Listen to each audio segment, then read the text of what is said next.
bumangon, mga hamon, walang takot, hinarap ang tagumpay nasa kamay. Unti-unti mo nilasap, pinatunayan mo na kaya mo makipagsabayan ng hindi umaatras sa kahit anumang laban. Basta laging tandaan, ibigay mo ang tiwala sa Diyos naman sarili mo, sa'yo siya ang bahala. Di ka magtatagumpay kung puro ka lang pangarap. Kailangan mo kumilos, tuparin mga pinalak. Magalangan, masikipan ang daan, tibayan mo lang ang kalooban. Ika'y magsumikap lang, tiyak na kayang-kaya yan. Kayang-kaya yan, kahit di mo pa alam.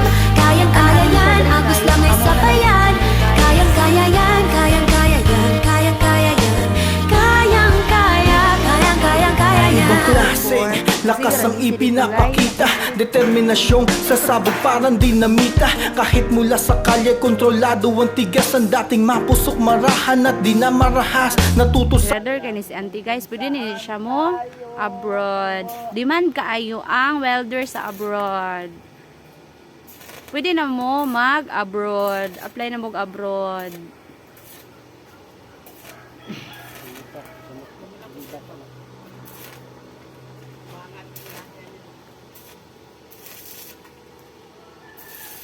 Har maday ka welding te. Oy. Wala nag-over? Ay salamat kay imong gitan-aw din ako maadto dito.